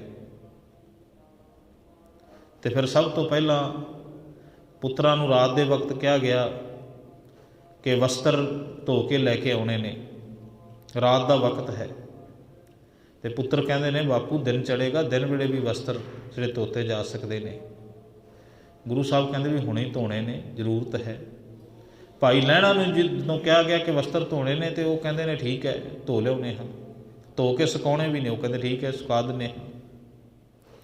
ਹੁਣ ਕੋਲੇ ਜਿਹੜੇ ਸਿੱਖ ਸਨ ਉਹਨਾਂ ਨੇ ਕਿਹਾ, ਉਹ ਕਹਿੰਦੇ ਵੀ ਰਾਤ ਨੂੰ ਸੁੱਕਣਗੇ ਕਿਵੇਂ ਤੇ ਧੁੱਤੇ ਕਿਵੇਂ ਜਾਣਗੇ, ਰਾਤ ਦਾ ਵਕਤ ਹੈ, ਤੁਸੀਂ ਜਵਾਬ ਦੇ ਸਕਦੇ ਸੀ। ਗੁਰੂ ਸਾਹਿਬ ਵੀ ਸਮਝਦਾਰ ਨੇ, ਤਾਂ ਕੋਈ ਐਸੀ ਗੱਲ ਨਹੀਂ ਸੀ। ਸਤਿਗੁਰਾਂ ਨੇ ਕੋਈ ਤੁਹਾਨੂੰ ਜਿਹੜਾ ਹੈਗਾ ਜ਼ੋਰ ਨਾਲ ਨਹੀਂ ਕਿਹਾ ਸੀ, ਉਹਨਾਂ ਨੇ ਕੇਵਲ ਇੱਕ ਹੁਕਮ ਕੀਤਾ ਸੀ, ਤੁਸੀਂ ਸੁਬਾਹ ਤੱਕ ਉਸ ਹੁਕਮ ਨੂੰ ਟਾਲ ਸਕਦੇ ਸੀ। ਤਾਂ ਉਹ ਕਹਿੰਦੇ ਇਹ ਮੇਰਾ ਫਰਜ਼ ਨਹੀਂ ਕਿ ਮੈਂ ਸਿੱਖ ਹੋ ਕੇ ਆਪਣੇ ਗੁਰੂ ਦੇ ਹੁਕਮ ਨੂੰ ਇੱਕ ਮਿੰਟ ਲਈ ਵੀ ਟਾਲਾਂ, ਇਹ ਮੇਰਾ ਫਰਜ਼ ਨਹੀਂ ਹੈ। ਗੁਰੂ ਨੇ ਮੈਨੂੰ ਜਿਹੜੇ ਵਕਤ ਹੁਕਮ ਕੀਤਾ, ਮੇਰੇ ਹੱਕ ਬਣਦਾ ਸੀ, ਮੇਰਾ ਫਰਜ਼ ਬਣਦਾ ਸੀ, ਮੈਂ ਉਸੇ ਵਕਤ ਉਸ ਹੁਕਮ ਦੀ ਪਾਲਣਾ ਕਰਦਾ। ਕੀ ਕਹੀਏ ਉਸ ਸਿੱਖ ਨੂੰ ਜਿਹੜਾ ਸਿੱਖ ਹੋ ਕੇ ਸਾਰੀ ਉਮਰ ਹੀ ਗੁਰੂ ਦੇ ਹੁਕਮ ਦੀ ਪਾਲਣਾ ਨਾ ਕਰ ਸਕੇ। ਕਦੇ ਵੀ ਸਿੱਖ, ਨਾਮ ਵੀ ਸਿੱਖ ਲੱਗਿਆ ਹੋਵੇ, ਸਾਰੀ ਉਮਰ ਅੰਮ੍ਰਿਤ ਵੇਲਾ ਨਾ ਸੰਭਾਲ ਸਕੇ। ਨਾਮ ਸਿੱਖ ਹੋਵੇ, ਸਾਰੀ ਉਮਰ ਬਾਣੀ ਦਾ ਇੱਕ ਅੱਖਰ ਵੀ ਨਾ ਪੜ੍ਹੇ ਨਾ ਸੁਣੇ। ਨਾਮ ਸਿੱਖ ਹੋਵੇ ਤੇ ਗੁਰੂ ਦਾ ਹੁਕਮ ਹੈ ਕਿ ਸਿੱਖ ਦਾ ਜੀਵਨ ਇਸ ਤਰ੍ਹਾਂ ਦਾ ਹੋਣਾ ਚਾਹੀਦਾ ਕਿ ਉਸ ਜੀਵਨ ਵਾਲੇ ਕਦਮ ਵੀ ਨਾ ਪੱਟੇ। ਫਿਰ ਗੁਰੂ ਨਾਨਕ ਸਾਹਿਬ ਪਾਤਸ਼ਾਹ ਨੇ ਕਿਹਾ, ਕਹਿਣ ਲੱਗੇ ਵੀ ਚਿੱਕੜ ਦੇ ਵਿੱਚ ਇੱਕ ਲੋਟਾ ਡਿੱਗ ਪਿਆ, ਤੇ ਕਹਿਣ ਲੱਗੇ ਉਹ ਲੋਟਾ ਕੱਢ ਕੇ ਲੈ ਕੇ ਆਉਣਾ ਹੈ। ਹੁਣ ਪੁੱਤਰ ਕਹਿੰਦੇ ਨੇ ਲੋਟਾ ਹੋਰ ਖਰੀਦਿਆ ਜਾ ਸਕਦਾ ਹੈ। ਉਹ ਕਹਿੰਦੇ ਨੇ ਕਿੰਨੀ ਕੁ ਵੱਡੀ ਗੱਲ ਹੈ, ਲੋਟਾ ਹੋਰ ਖਰੀਦ ਲਵਾਂਗੇ।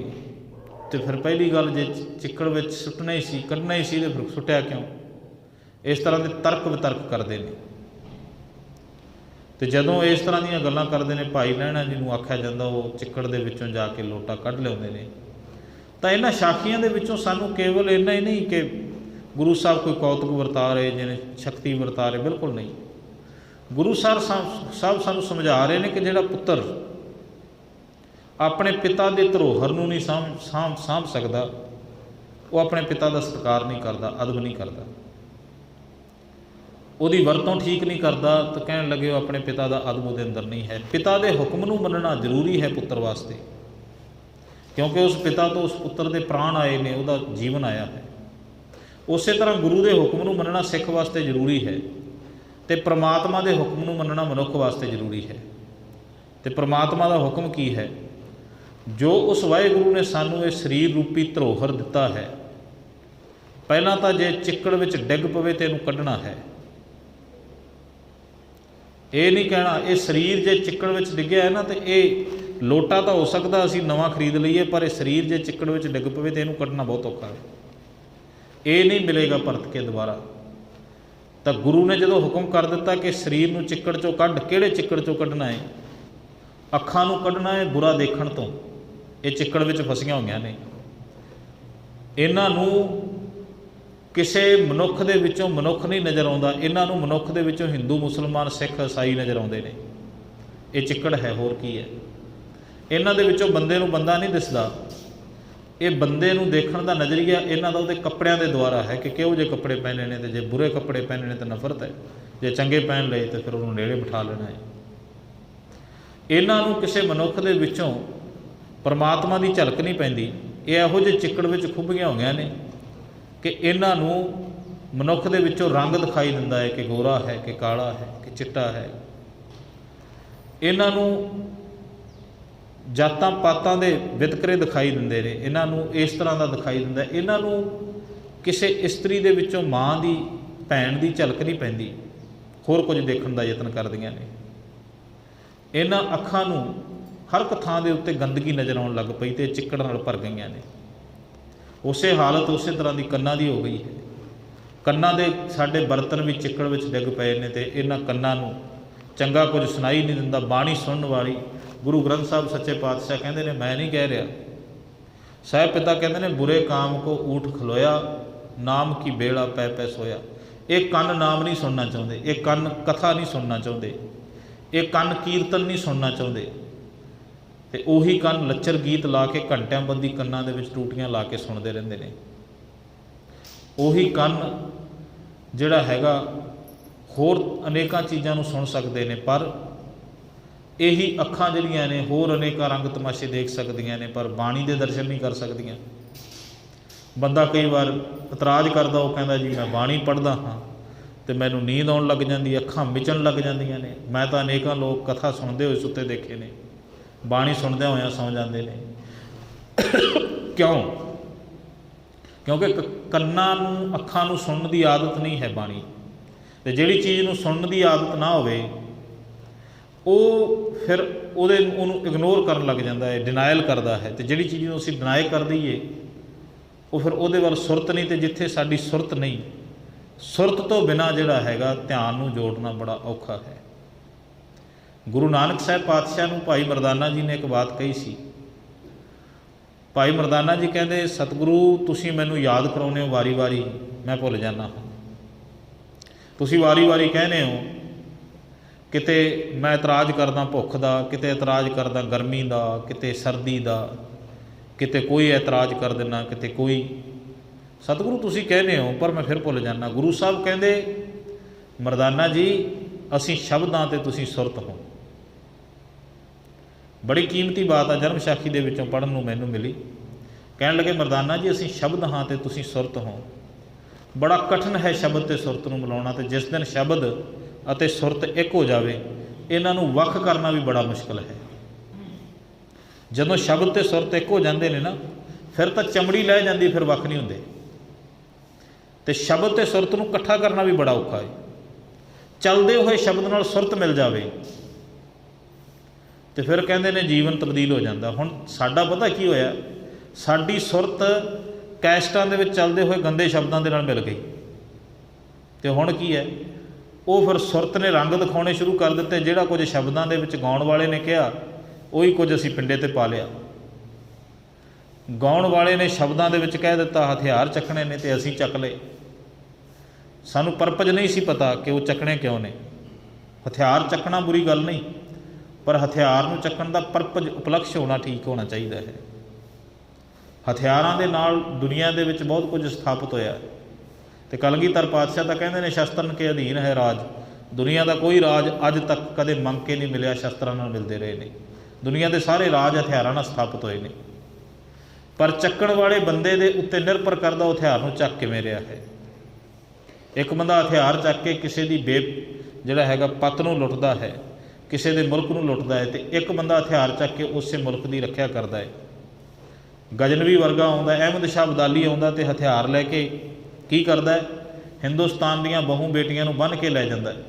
ਅਤੇ ਜਦੋਂ ਖਾਲਸੇ ਨੂੰ ਪਤਾ ਲੱਗਦਾ, ਖਾਲਸੇ ਕੋਲ ਵੀ ਉਸੇ ਤਰ੍ਹਾਂ ਦੇ ਸ਼ਸਤਰ ਨੇ, ਪਰ ਖਾਲਸਾ ਸ਼ਸਤਰ ਚੱਕਦਾ ਅਤੇ ਉਹਨਾਂ ਬੱਚੀਆਂ ਨੂੰ ਛੁਡਾ ਕੇ ਲੈ ਕੇ ਆਉਂਦਾ ਹੈ। ਇੱਕ ਬੰਦਾ ਹਥਿਆਰ ਨਾਲ ਧੀਆਂ ਭੈਣਾਂ ਨੂੰ ਬੰਨ੍ਹ ਕੇ ਲਿਜਾਂਦਾ ਅਤੇ ਉਹਨਾਂ ਨੂੰ ਵੇਚਣਾ ਚਾਹੁੰਦਾ ਹੈ, ਅਤੇ ਦੂਜਾ ਉਸੇ ਹਥਿਆਰ ਦੇ ਨਾਲ ਉਹਨਾਂ ਧੀਆਂ ਭੈਣਾਂ ਦੀ ਅਸਮਤ ਆਬਰੂ ਬਚਾਉਂਦਾ ਹੈ। ਪਰ ਗੱਲ ਕੀ, ਸੁਰਤ ਪਿੱਛੇ ਕੰਮ ਕੀ ਕਰ ਰਹੀ ਹੈ, ਅਸੀਂ ਕੰਮ ਉਹ ਜੇ ਕਰਾਂਗੇ। ਸਾਡੀ ਸੁਰਤ ਕਿਸ ਤਰ੍ਹਾਂ ਦੀ ਹੈ, ਸਾਈਕੋਲੋਜੀਕਲ ਵਿਸ਼ਾ ਹੈ, ਮਨੋਵਿਗਿਆਨ ਦਾ ਵਿਸ਼ਾ ਹੈ ਬਹੁਤ ਵੱਡਾ, ਕਿ ਜਦੋਂ ਸ਼ਬਦ ਅਤੇ ਸੁਰਤ ਦਾ ਮੇਲ ਹੋ ਜਾਵੇ, ਸ਼ਬਦ ਅਤੇ ਸੁਰਤ ਦਾ ਮਿਲਾਪ ਹੋ ਜਾਵੇ, ਇਹਨੂੰ ਵੱਖਰਾ ਕਰਨਾ ਬਹੁਤ ਮੁਸ਼ਕਿਲ ਹੈ। ਹੁਣ ਅਸੀਂ ਕਹਿੰਦੇ ਹਾਂ ਬੱਚੇ ਸਾਡੇ ਇਸ ਪਾਸਿਓਂ ਕਿਉਂ ਨਹੀਂ ਮੁੜ ਰਹੇ, ਕਾਰਨ ਕੀ ਹੈ, ਉਹਨਾਂ ਦੀ ਸੁਰਤ ਇਹਨਾਂ ਚੀਜ਼ਾਂ ਨਾਲ ਜੁੜ ਗਈ ਹੈ। ਅਤੇ ਸਭ ਤੋਂ ਪਹਿਲਾ ਕੰਮ ਜਿਹੜਾ ਹੈਗਾ, ਉਹਨਾਂ ਦੀ ਸੁਰਤ ਨੂੰ ਵਾਪਸ ਮੋੜਨਾ ਪਏਗਾ। ਉਹਨਾਂ ਨੂੰ ਦੱਸਣਾ ਪਏਗਾ ਤੁਸੀਂ ਜਿਹੜਾ ਆਨੰਦ ਦੁਨੀਆ ਦੇ ਵਿੱਚੋਂ ਲੱਭ ਰਹੇ ਹੋ ਉਹ ਨਹੀਂ, ਉਸ ਨਾਲੋਂ ਬਹੁਤ ਮਹਾਨ ਆਨੰਦ ਜਿਹੜਾ ਤੁਹਾਡੇ ਸਰੀਰ ਦੇ ਵਿੱਚ ਪਿਆ ਹੈ। ਅਤੇ ਉਹ ਦੱਸਿਆ ਕਿਵੇਂ ਜਾਏਗਾ, ਗੁਰੂ ਗ੍ਰੰਥ ਸਾਹਿਬ ਦੀ ਬਾਣੀ ਦੇ ਸਿਧਾਂਤ ਦੁਆਰਾ, ਫਲਸਫੇ ਦੁਆਰਾ। ਕੱਲੀਆਂ ਕਪੋਲ ਕਲਪਨਾ ਦੀਆਂ ਕਹਾਣੀਆਂ ਸਾਖੀਆਂ ਸੁਣਾ ਕੇ ਨਹੀਂ ਇਹ ਗੱਲ ਬਣੇਗੀ। ਬਾਣੀ ਦਾ ਫਲਸਫਾ, ਬਾਣੀ ਦਾ ਗਿਆਨ, ਬਾਣੀ ਦਾ ਜਿਹੜਾ ਮੂਲ ਜਿਹੜਾ ਸਾਡਾ ਈਡੀਅਮ ਹੈ, ਉਹ ਅਸੀਂ ਅੱਜ ਤੱਕ ਜਿਹੜਾ ਹੈਗਾ ਉਹਦੀ ਜਿਹੜਾ ਪੂਰੀ ਦੀ ਪੂਰੀ ਕੰਪਲੀਟਲੀ ਪ੍ਰੈਜੈਂਟੇਸ਼ਨ ਨਹੀਂ ਹੋ ਸਕੀ। ਉਹਨੂੰ ਅਸੀਂ ਅੱਜ ਤੱਕ ਜਿਹੜਾ ਹੈਗਾ, ਕਿਉਂਕਿ ਅਸੀਂ ਆਪਣੇ ਮੁਤਾਬਕ ਅਰਥ ਕਰ ਲੈਂਦੇ ਹਾਂ ਜਿੰਨਾ ਕੁ ਸਾਨੂੰ ਚੰਗਾ ਲੱਗਦਾ। ਮਾफ़ ਕਰ ਦੇਣਾ, ਮੈਨੂੰ ਸ਼ਬਦ ਵਰਤਣੇ ਪੈਣਗੇ। ਗੁਰੂ ਗ੍ਰੰਥ ਸਾਹਿਬ ਦੇ ਵਿੱਚ 36 ਪ੍ਰਾਣੀਆਂ ਦੀ ਬਾਣੀ ਹੈ, 36 ਮਹਾਨ ਪੁਰਖਾਂ ਦੀ, ਅਤੇ 36 ਦੇ 36 ਪੁਰਖਾਂ ਨੂੰ ਅਸੀਂ ਆਪਣੇ ਅਸਥਾਨ ਤੋਂ ਯਾਦ ਨਹੀਂ ਕਰਦੇ। माफ़ कर देना, मैंने शब्द वरतने पैणगे, क्यों? बड़ी कठिन है गल, औखी है। जे कोई जट भाईचारे नाल संबंधित है तो वह कहेगा साडे बाबे धन्ने की बाणी है। जे कोई रविदासिया भाईचारे नाल संबंधित तो कहेगा भगत रविदास जी की बाणी पढ़ो। जेकर कोई जिहड़ा हैगा होर किसी श्रेणी नाल, कोई कहेगा भगत सैन जी की बाणी सुनाओ, कोई कहेगा भगत पीपा जी की बाणी सुनाओ। क्यों? जे कोई जुलाहा श्रेणी नाल संबंधित है तो वह कहेगा भगत कबीर जी की बाणी सुननी असी। इहदा मतलब अजे तक असी बाणी नूं उस ईडियम नाल नहीं समझ सके कि बाणी सर्ब सांझी है। ਜਿਹੜੇ शब्द भगत रविदास जी बोलते हैं उन्हां दी प्रौढ़ता गुरु नानक साहब पातशाह करते हैं। ਜਿਹੜੇ शब्द बाबा कबीर साहब दे ने उन्हां शब्दां दी प्रौढ़ता, उन्हां शब्दां दा मंडन गुरु अमरदास साहब पातशाह ने किया, गुरु रामदास जी ने किया, गुरु अर्जन देव जी ने किया। भगत फरीद साहब के शब्दों का मंडन, उन्हां शब्दों की प्रौढ़ता, उन्हां शब्दों का जिहड़ा हामी गुरु अमरदास जी भरते हैं। तो एक जोत हो गई गुरु ग्रंथ साहब, तो वखरा कुछ रह ही नहीं। बाणी कितों ही पढ़ो, सारी बाणी भगत रविदास जी की। मैं पिछले दिनों में जो 400 साल असी मनाया ना, तुसीं शायद 16 साल पहलों की घटना है, 2004 दे विच गुरु ग्रंथ साहब की बाणी का 400 साल पहला प्रकाश दिहाड़ा मनाया गया, चौथी शताब्दी मनाई गई। क्योंकि सन 1604 दे विच गुरु ग्रंथ साहब पहली बारी पोथी परमेश्वर का थान के रूप के हरमंदर साहब च प्रकाश किए गए थे। 1 सितंबर का दिन सीगा, 1 सितंबर 1604। आ पिछले दिन ही समा लंघ के गया। वो तो वापरिया कि उदों सतगुरु सच्चे पातशाह की 1600 जिहड़ा हैगा 4 तो लैके 2004 तक 400 साल हो गए, दिन मनाया गया। वो मैं वो शब्द सुन रहा सीगा, कुदरती अमृत वेले कीर्तन जिहड़ा हैगा चल रहा सी। उन्हां दिनां दे विच टैलीविजन के उत्ते घरां दे विचों आपां सुणदे सी। अज तो समय नहीं है साडे कोल, असीं तां टूक मात्र चीज़ां नूं सुनना शुरू कर दिता। 3 घंटे किते सुबह आसा की वार श्रवण कीती होवे बंदे दे कपाट खोल दिंदी है। कोई बंदा हत्थ खड़ा करके नहीं कह सकता कि मैं सारा जिहड़ा आसा की वार का कीर्तन इक्को चौंकड़े विच सुनिया है जां किसी दिन। यतन ही नहीं है साडा। 3 घंटिਆਂ की फिल्म असीं देख लांगे। माफ़ कर देना, ये शब्द कौड़े ने थोड़े जे, सानू नहीं थकावट आउंदी, असीं 3 घंटिਆਂ की फिल्म देख सकते हैं। पर जिहड़ी समुची दुनिया नूं पिक्चराइजेशन कीता हैगा जिहड़ी बाणी दे द्वारा, समुची कायनात के ढांचे नूं, कर्म कांड नूं, रिचुअल सिस्टम नूं, पूरे दे पूरे वहम जाल नूं, भरम जाल नूं पिक्चराइज कर दिता, साडियां अखां दे सामने लिया के रख दिता गुरु नानक साहब पातशाह ने। वो 3 घंटे असीं नहीं सुन सकते। बहुत थोड़े लोग होंगे जिन्हें आसा, मैं पिछले दिनों के शायद अर्थ भी किए सी आसा की वार दे, लगातार 6-7 महीने असीं उहदे अर्थावली करते रहे। तो उत्थे की होया कि जिस दिन धन गुरु ग्रंथ साहब का पहला प्रकाश सी, असीं बैठे सां, सारे सुन रहे सीगे। बड़ा सजाया होया सी दरबार साहब, बड़ी सुंदरता दिख जिहड़ी सी। जिहड़े साडे विद्यादाता सन वो भी कोल बैठे सन। अचानक उन्हां दीयां अखां दे विचों पानी आउण लग पिया। सानू नहीं सी समझ इन्नी, क्योंकि 16-17 साल पहलां दी घटना है, उस तरह की मत समत नहीं सी। तो उन्हें क्या कहंदा, देखो बच्चों किन्ने कमाल की गल हैगी। वो कहंदे ये भगत नामदेव जी का शब्द है। शब्द भगत नामदेव जी का पढ़िया जा रहा सी। गहरी करके नीम खुदाई ऊपर मंडप छाए, मार कंडे ते को अधकाई जन तरण तर मूंड बुलाए। हमरो करता राम स्नेही काहे रे नर गर्भ कर तो बिन सजाए झूठी दे। मेरी मेरी कैरों करते दुर्योधन से भाई, 12 जोजन छत्र चले था देही गिरजन खाई। सर्व स्वयं की लंका होती रावण से अधकाई, कहाँ पयो दर बांधे हाथी खिल में पई पराई। दुर्बासा स्यो करत ठगौरी जादव ए फल पाए, कृपा करी जन अपने ऊपर नाम देव हर गुण गाए। पूरे का पूरा शब्द है। शब्द पढ़िया जा रहा सी, हुक्मनामा आया उस शब्द का। पहले दिन गुरु ग्रंथ साहब का पहला प्रकाश तो हुक्म बाबा नामदेव जी बोल रहे हैं गुरु ग्रंथ साहब चों। तो वो कहते देखो किन्ने कमाल की गल है। कहते ये उही भगत नामदेव ने जिन्होंने वितकरा करन वालियां ने बाहां फड़ के मंदिर चों कढ़ दिता सी। ते अज ये सच नूं गुरु नानक साहब पातशाह ने कह दिता कि नहीं, ਜੇ ਦੁਨੀਆ ਦੇ ਮਿੱਟੀ ਦੇ ਬਣੇ ਹੋਏ ਇਹਨਾਂ ਮਕਾਨਾਂ ਦੇ ਵਿੱਚੋਂ ਨਾਮਦੇਵ ਜੀ ਤੁਹਾਨੂੰ ਕੋਈ ਧੱਕੇ ਮਾਰ ਕੇ ਕੱਢ ਸਕਦਾ, ਤਾਂ ਇਹ ਮਕਾਨ ਰੱਬ ਦੇ ਘਰ ਨਹੀਂ ਹੋ ਸਕਦੇ। ਤੁਹਾਨੂੰ ਉਸ ਥਾਂ ਦੇ ਉੱਤੇ ਬਿਠਾਈਏ ਜਿੱਥੋਂ ਕਦੇ ਤੁਹਾਨੂੰ ਕੱਢਿਆ ਨਹੀਂ ਜਾ ਸਕੇਗਾ। ਤੇ ਭਗਤ ਨਾਮਦੇਵ ਨੂੰ ਫਿਰ ਗੁਰੂ ਗ੍ਰੰਥ ਸਾਹਿਬ ਦੀ ਬਾਣੀ ਵਿੱਚ ਬਿਠਾਇਆ ਤੇ ਉਸ ਮਹਾਨ ਪੁਰਖ ਦੀ ਆਵਾਜ਼ ਚੌਥੀ ਸ਼ਤਾਬਦੀ ਦੇ ਵਿੱਚ 400 ਸਾਲ ਬਾਅਦ ਜਾ ਕੇ ਪਹਿਲਾ ਪ੍ਰਕਾਸ਼ ਜਦੋਂ ਫਿਰ ਮਨਾਇਆ ਗਿਆ, ਤੇ ਉਹਦੀ ਆਵਾਜ਼ ਨੂੰ ਜਦੋਂ ਪ੍ਰਕਾਸ਼ ਹੋਇਆ ਤੇ ਸ਼ਬਦ ਭਗਤ ਨਾਮਦੇਵ ਦਾ ਆਇਆ ਤੇ ਬਦਲਿਆ ਨਹੀਂ ਜਾ ਸਕਿਆ। ਹੁਣ ਜੇ ਸਾਡੇ ਵਰਗਾ ਹੁੰਦਾ ਤੇ ਫਿਰ ਉਹਨੇ ਕਹਿਣਾ ਸੀ ਭਗਤ ਨਾਮਦੇਵ ਦਾ ਕਾਹਨੂੰ ਸ਼ਬਦ, ਇਹ ਤਾਂ ਗੁਰੂ ਨਾਨਕ ਦੇਵ ਦਾ ਹੋਣਾ ਚਾਹੀਦਾ। ਕਿਉਂ? ਬਾਣੀ ਦੇ ਪਹਿਲੇ ਬਾਣੀਕਾਰ ਗੁਰੂ ਨਾਨਕ ਦੇਵ ਜੀ ਨੇ। ਬੜਾ ਵੱਡਾ ਭੁਲੇਖਾ ਹੈ। ਗੁਰੂ ਨਾਨਕ ਤੋਂ ਵੀ ਪਹਿਲਾਂ ਬਾਣੀ ਉਚਾਰਨ ਕੀਤੀ ਉਹਨਾਂ ਪੁਰਖਾਂ ਨੇ। ਭਗਤ ਰਵਿਦਾਸ ਜੀ ਮਹਾਰਾਜ, ਭਗਤ ਨਾਮਦੇਵ ਜੀ ਮਹਾਰਾਜ, ਬਾਬਾ ਕਬੀਰ ਸਾਹਿਬ ਮਹਾਰਾਜ, ਉਹਨਾਂ ਨੇ ਇਸ ਸਿਧਾਂਤ ਨੂੰ ਜਨਮ ਦਿੱਤਾ ਹੈਗਾ। ਗੁਰੂ ਨਾਨਕ ਨੇ ਉਸ ਸਿਧਾਂਤ ਨੂੰ ਵਗਦੇ ਹੋਏ ਉਹ ਨਿੱਕੇ ਜਿਹੜੇ ਵਾਹੜਿਆਂ ਦੇ ਰੂਪ ਦੇ ਵਿੱਚ, ਨਿੱਕੇ ਪਾਣੀ ਦੇ ਵਹਿਣ ਦੇ ਰੂਪ ਵਿੱਚ ਵਗ ਰਹੇ ਸਨ, ਗੁਰੂ ਨਾਨਕ ਦੇ ਦਰਿਆ ਨੇ ਉਹਨਾਂ ਸਾਰਿਆਂ ਨੂੰ ਇਕੱਠੇ ਕਰ ਲਿਆ ਤੇ ਇੱਕ ਮਹਾਨ ਦਰਿਆ ਗੁਰੂ ਗ੍ਰੰਥ ਸਾਹਿਬ ਦੀ ਬਾਣੀ ਬਣ ਗਿਆ। ਤਾਂ ਇਹ ਚੀਜ਼ ਸਾਨੂੰ ਸਮਝਣੀ ਪਏਗੀ ਕਿ ਇੱਕਾ ਬਾਣੀ, ਇੱਕ ਗੁਰ, ਇੱਕੋ ਸ਼ਬਦ ਵਿਚਾਰ। ਸਾਹਿਬ ਮੇਰਾ ਏਕੋ ਹੈ, ਏਕ ਪਿਤਾ ਏਕ ਸਕੇ ਹੰਬਾਰਕ, ਤੂੰ ਮੇਰਾ ਗੁਰਹਾਈ, ਮਾਟੀ ਏਕ ਅਨੇਕ ਭਾਂਤ ਕਰ ਸਾਜੀ ਸਾਜਨ ਹਾਰੇ। ਬੋਲੀ ਦੇ ਵਿੱਚ ਫਰਕ ਹੋ ਸਕਦਾ, ਸਿਧਾਂਤ ਇੱਕ ਹੈ, ਫਲਸਫਾ ਇੱਕ ਹੈ। ਅੰਦਰੋਂ ਫੁੱਟਣ ਵਾਲੇ ਗਿਆਨ ਦੀਆਂ ਜਿਹੜੀਆਂ ਕਿਰਨਾਂ ਨੇ ਉਹ ਇੱਕ ਨੇ, ਉਹਨਾਂ ਨੂੰ ਵੱਖ ਨਹੀਂ ਕੀਤਾ ਜਾ ਸਕਦਾ। ਅਸੀਂ ਜੇ ਇਸ ਚੀਜ਼ ਨੂੰ ਇਸ ਤਰ੍ਹਾਂ ਅੱਜ ਸਮਝਣਾ ਸ਼ੁਰੂ ਕਰ ਦਿੱਤਾ ਨਾ ਵੀ ਅੱਜ ਭਗਤ ਰਵਿਦਾਸ ਜੀ ਉਹਨਾਂ ਨੂੰ ਤਾਂ ਅਸੀਂ ਮਨਾਵਾਂਗੇ ਤੇ ਭਗਤ ਨਾਮਦੇਵ ਜੀ ਨੂੰ ਨਹੀਂ, ਤਾਂ ਇਹ ਉਦੋਂ ਕਿਤੇ ਵੀ ਘੱਟ ਨਹੀਂ। ਜਿਹੜਾ ਸਮਾਂ ਸੀਗਾ, ਜਿਹੜੇ ਸਮੇਂ 'ਚ ਧੱਕੇ ਦੇ ਕੇ ਬਾਹਰ ਕੀਤਾ ਜਾਂਦਾ ਸੀ, ਤੇ ਅੱਜ ਫਿਰ ਅਸੀਂ ਉਸੇ ਰਾਹ 'ਤੇ ਤੁਰ ਰਹੇ ਹਾਂ। ਗੱਲ ਵੱਖਰੀ ਸੀ, ਸਰੀਰ ਨੂੰ ਧੱਕੇ ਨਹੀਂ ਦਿੰਦੇ, ਅਸੀਂ ਬਾਣੀ ਨੂੰ ਧੱਕੇ ਦੇ ਦਿੰਦੇ ਹਾਂ। ਹੁਣ ਅੱਜ ਇਸ ਤਰ੍ਹਾਂ ਦਾ ਵੀ ਹੈ। ਕਈ ਤਰ੍ਹਾਂ ਮੈਂ ਦੇਖਿਆ ਹੈਗਾ ਵਹਿਮ ਭਰਮ ਦੇ ਵਿੱਚ ਫਸੇ ਹੋਏ ਲੋਕ, ਉਹ ਕਹਿੰਦੇ ਨੇ ਗੁਰੂ ਤੇਗ ਬਹਾਦਰ ਜੀ ਦਾ ਹੁਕਮਨਾਮਾ ਆ ਗਿਆ ਤੇ ਬੰਦ ਕਰ ਦਿਓ ਜੀ, ਇਹ ਨਹੀਂ ਲੈਣਾ। ਇਹ ਧੱਕੇ ਦੇਣ ਵਾਲੀ ਗੱਲ ਹੀ ਹੈ, ਹੋਰ ਕੀ ਹੈ।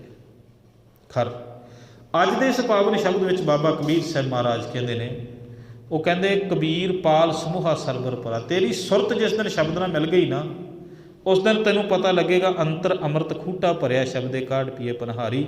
ਉਹ ਕਹਿੰਦੇ ਜਿਵੇਂ ਦੁੱਧ ਦੇ ਵਿੱਚ ਸਿੱਧੀ ਨਿਗਾਹ ਮਾਰੀਏ ਤੇ ਉਹਦੇ ਵਿੱਚੋਂ ਮੱਖਣ ਨਹੀਂ ਨਿਕਲਦਾ ਹੁੰਦਾ, ਨਹੀਂ ਦਿਸਦਾ ਹੁੰਦਾ, ਪਰ ਉਸੇ ਦੁੱਧ ਨੂੰ ਜਦੋਂ ਰਿੜਕਿਆ ਜਾਂਦਾ ਤੇ ਮੱਖਣ ਉਹਦੇ ਵਿੱਚ ਹੀ ਹੁੰਦਾ। ਤੇ ਮੱਖਣ ਵਿੱਚ ਸਿੱਧਾ ਘਿਓ ਨਹੀਂ ਦਿਖਾਈ ਦਿੰਦਾ, ਪਰ ਉਸੇ ਮੱਖਣ ਨੂੰ ਜਦੋਂ ਥੋੜ੍ਹੀ ਜਿਹੀ ਗਰਮ ਕੀਤਾ ਜਾਂਦਾ ਨਾ ਉਸੇ, ਤੇ ਫਿਰ ਉਹਦੇ ਵਿੱਚੋਂ ਘਿਓ ਨਿਕਲ ਆਉਂਦਾ ਤੇ ਪਾਣੀ ਅਲੱਗ ਹੋ ਜਾਂਦਾ। ਸਿੱਧਾ ਤਾਂ ਨਹੀਂ ਦਿਸਦਾ, ਪਰ ਉਹਨੂੰ ਦੇਖਣ ਦਾ ਇੱਕ ਤਰੀਕਾ ਹੈਗਾ, ਵੇ, ਇੱਕ ਰਸਤਾ, ਸੈਟਅਪ ਸਿਸਟਮ। ਹੁਣ ਅਸੀਂ ਕਹੀਏ ਧਰਤੀ ਵਿੱਚ ਅਨਾਜ ਹੈ ਤੇ ਸਿੱਧਾ ਮਿੱਟੀ ਨੂੰ ਖਾ ਕੇ ਪੇਟ ਨਹੀਂ ਭਰਿਆ ਜਾ ਸਕਦਾ, ਪਰ ਉਸੇ ਵਿੱਚ ਅਨਾਜ, ਉਪਜਾਊ ਸ਼ਕਤੀ ਧਰਤੀ ਵਿੱਚ ਪਈ ਹੈ। ਉਸ ਧਰਤੀ ਵਿੱਚ ਉਪਜਾਊ ਸ਼ਕਤੀ ਪਈ ਹੈ, ਪਰ ਉਹ ਕਿਵੇਂ ਨਿਕਲੇਗੀ? ਬਾਹਰੋਂ ਉਹਨੂੰ ਸਵੈਲ, ਪਾਣੀ ਦੀ ਸਲਾਬ ਦੇਣੀ ਪਏਗੀ, ਫਿਰ ਉਹਦੇ ਵਿੱਚ ਬੀਜ ਸੁੱਟਣਾ ਪਏਗਾ, ਤੇ ਉਹ ਬੀਜ ਫਿਰ ਉਸ ਧਰਤੀ ਦੀ ਤਾਕਤ ਨੂੰ ਸਾਡੇ ਪੇਟ ਤੱਕ ਲੈ ਕੇ ਜਾਏਗਾ। ਸਿੱਧੀ ਨਹੀਂ ਦਿਸਦੀ। ਅਸੀਂ ਕਹਿ ਦਈਏ ਕਣਕ ਦਾ ਇੱਕ ਢੇਰ ਹੈ, ਤੇ ਸਿੱਧੀ ਰੋਟੀ ਕਣਕ ਦੇ ਢੇਰ 'ਚੋਂ ਨਹੀਂ ਦਿਸੇਗੀ। ਪਹਿਲਾਂ ਉਹਨੂੰ ਪੀਸਣਾ ਪਏਗਾ, ਫਿਰ ਆਟਾ ਬਣਾਉਣਾ ਪਏਗਾ, ਫਿਰ ਉਹਨੂੰ ਸੈਟਅਪ ਸਿਸਟਮ ਹੈ, ਪਾਣੀ ਦੇ ਵਿੱਚ ਗੁੰਨਣਾ ਪਏਗਾ, ਗੁੰਨ ਕੇ ਫਿਰ ਉਹਨੂੰ ਅੱਗ ਦੀ ਤਪਸ਼ ਵਿੱਚ ਦੀ ਲਗਾਉਣਾ ਪਏਗਾ, ਤੇ ਫਿਰ ਕਿਤੇ ਰੋਟੀ ਬਣ ਕੇ ਸਾਡੇ ਪੇਟ ਤੱਕ ਜਾਏਗੀ, ਤੇ ਫਿਰ ਪਚ ਕੇ ਸਾਨੂੰ ਤਾਕਤ ਦੇਗੀ। ਹਰ ਇੱਕ ਚੀਜ਼ ਦਾ ਇੱਕ ਸੈਟਅਪ ਸਿਸਟਮ ਹੈ। ਉਸੇ ਤਰ੍ਹਾਂ ਅੰਦਰ ਸਾਡੇ ਉਹ ਆਪ ਇੰਨਾ ਅਵੇਲੇਬਿਲਿਟੀ ਉਹਦੀ ਇੰਨੀ ਹੈ, ਮੌਜੂਦਗੀ ਇੰਨੀ ਹੈ ਕਿ ਇੱਕ ਕਣ ਵੀ ਸਾਡੇ ਸਰੀਰ ਦਾ ਐਸਾ ਨਹੀਂ ਜਿੱਥੇ ਰੱਬ ਨਹੀਂ, ਬਸ਼ਰਤ ਕਿ ਸਾਨੂੰ ਉਸ ਸੈਟਅਪ ਸਿਸਟਮ, ਉਸ ਵਿਸ਼ੇਸ਼ ਢਾਂਚੇ ਵਿੱਚ ਦੀ ਲੰਘਣਾ ਪਏਗਾ। ਤੇ ਵਿਸ਼ੇਸ਼ ਢਾਂਚਾ ਕੀ ਹੈ? ਸ਼ਬਦ ਅਤੇ ਸੁਰਤ ਦਾ ਮੇਲ। ਸਾਡੀ ਸੁਰਤ ਗੁਰੂ ਦੇ ਸ਼ਬਦ ਦੁਆਰਾ ਉਹਨੂੰ ਅੰਦਰੋਂ ਖੋਜਣਾ ਸ਼ੁਰੂ ਕਰੇ। ਜਿਵੇਂ ਸਗਲ ਬਨਸਪਤ ਮੈਂ ਬੈਸੰਤਰ, ਸਗਲ ਦੂਧ ਮੈਂ ਕੀਆ, ਊਚ ਨੀਚ ਮੈਂ ਜੋਤ ਸਮਾਣੀ, ਘਟ ਘਟ ਮਾਧੋ ਜੀਆ। ਉਹ ਘਟ ਘਟ ਵਿੱਚ ਵਸਿਆ ਹੋਇਆ ਹੈ, ਉੱਚੇ ਤੇ ਨੀਵੇਂ ਦਾ ਕੋਈ ਭੇਦ ਨਹੀਂ। ਪਰ ਸ਼ਰਤ ਇਹ ਹੈ ਕਿ ਅੱਗ ਜੇ ਲੱਕੜ ਵਿੱਚੋਂ ਪ੍ਰਗਟ ਕਰਨੀ ਤੇ ਸਿੱਧਿਆਂ ਨਹੀਂ। ਤੁਸੀਂ ਲੱਕੜ ਨੂੰ ਹੱਥ ਲਾਈ ਚੱਲੋ, ਹੱਥ ਨਹੀਂ ਸੜਨਗੇ, ਪਰ ਉਸੇ ਲੱਕੜ ਦੇ ਵਿੱਚ ਜੇ ਅੱਗ ਪ੍ਰਗਟ ਹੋ ਗਈ ਤੇ ਪਲਾਂ ਦੇ ਵਿੱਚ ਸਾੜ ਦਿੰਦੀ ਹੈ। ਲੱਕੜ ਦੇ ਵਿੱਚ ਬੈਠੀ ਹੈ ਅੱਗ। ਸਗਲ ਬਨਸਪਤ ਮੈਂ ਬੈਸੰਤਰ, ਹਰ ਇੱਕ ਵਨਸਪਤੀ ਵਿੱਚ ਅੱਗ ਹੈ, ਘਾਹ ਦੇ ਤੀਲੇ ਵਿੱਚ ਵੀ ਅੱਗ ਸਮਾਈ ਹੋਈ ਹੈ, ਪਰ ਉਹ ਅੱਗ ਨੂੰ ਪ੍ਰਗਟ ਕਰਨ ਦਾ ਇੱਕ ਤਰੀਕਾ ਹੈ, ਬਾਹਰੋਂ ਤੀਲੀ ਦੇਣੀ ਪੈਂਦੀ ਹੈ। ਪਾਣੀ ਹਰ ਧਰਤੀ ਦੇ ਹਰ ਇੱਕ ਥਾਂ ਦੇ ਉੱਤੇ ਹੈ, ਪਰ ਬਾਹਰੋਂ ਖੂਹ ਪੱਟਣਾ ਪਏਗਾ ਨਾ, ਤੇ ਫਿਰ ਕਿਤੇ ਪਾਣੀ ਕੱਢਣਾ ਪੈਂਦਾ ਹੈ, ਸਿੱਧਾ ਥੋੜ੍ਹੀ ਨਾ ਦਿਸ ਜਾਂਦਾ ਹੈ। ਉਸੇ ਤਰ੍ਹਾਂ ਹਰ ਇੱਕ ਪ੍ਰਾਣੀ ਵਿੱਚ ਹੈ, ਪਰ ਬਾਹਰੋਂ ਸ਼ਬਦ ਦਾ ਜਿਹੜਾ ਨਾਨਕ ਜਿਉਂ ਮਥੇ ਮਧਾਣੀਆਂ, ਜਿਵੇਂ ਕਹਿੰਦੇ ਮਧਾਣੀ ਮੱਥਦੀ ਕਿਸੇ ਚੀਜ਼ ਨੂੰ, ਉਸੇ ਤਰ੍ਹਾਂ ਉਹਨੂੰ ਮੱਥਣਾ ਪਏਗਾ, ਫਿਰ ਕਹਿੰਦੇ ਉਹਦੇ 'ਚੋਂ ਪ੍ਰਗਟ ਹੁੰਦਾ ਹੈ। ਸੋ ਇੰਨੀਆਂ ਕੁ ਬੇਨਤੀਆਂ ਪ੍ਰਵਾਨ ਕਰਨੀਆਂ। ਊਣ ਤਾਈਆਂ ਦੇ ਵਿੱਚ ਮਨ ਦੇ ਜਾਚ ਕਹਾਂ ਗੱਲਾਂ ਸਾਡੀਆਂ ਚੋੜੀ ਸਾਡੀ, ਚੰਗੀਆਂ ਗੱਲਾਂ ਗੁਰਾਂ ਦੀਆਂ ਜਾਣਦਿਆਂ ਹੋਇਆਂ ਹਿਰਦੇ 'ਚ ਵਸਾਉਣੀਆਂ ਜੀ। ਰਸਨਾ ਦੇ ਦੁਆਰਾ ਇੱਕ ਵਾਰ ਫਿਰ ਗੁਰੂ